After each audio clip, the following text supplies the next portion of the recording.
always lived in Warrington, and I've always been the type of chap that doesn't walk down the main road. I'll always go down the backs, or down a ginnel, or by the old canal. But up until today, I've never walked down this.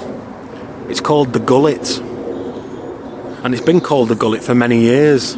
In fact, it was on the Ordnance Survey map of 1892, listed as the Gullet. It passes between Busey Road and Frogall Lane here in Warrington, and it goes to the side of the West Coast Main Line. Although the West Coast Main Line hasn't always been the West Coast Main Line.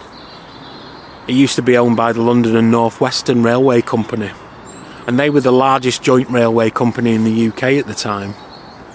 And the second largest was the Cheshire Lines Committee, and their southern route between Liverpool and Manchester passes over the Gullet and forms this rather spooky tunnel. This path is cemented in Warrington folklore because Wally Barnes put it in his ghost book.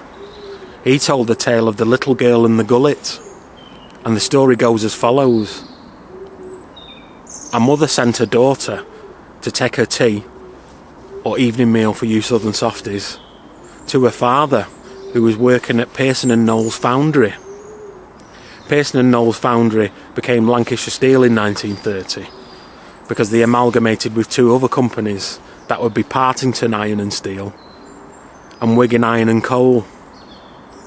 In 1951 they became nationalised, and they became the Iron and Steel Corporation of Great Britain, and then they were denationalised in 1954 and renationalised again in 1967 when they became British Steel.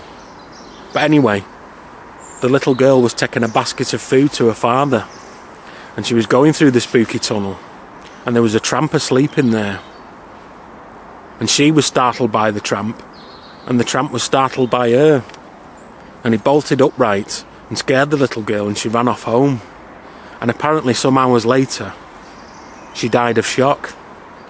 It's amazing how many people died of shock in the Victorian era and the early 20th century. It's a bit surprising considering everything was cloaks and gas lamps and the Elephant Man, and it seemed that everyone was a freak or a murderer. But everyone was very jumpy and kept dying of shock. The people of Warrington have reported sightings of the little girl carrying a basket full of egg and chips for her dad, a ghostly figure going through the tunnel down there. Although sightings have drastically reduced since everyone's had a camera on their phone. It's funny that, isn't it?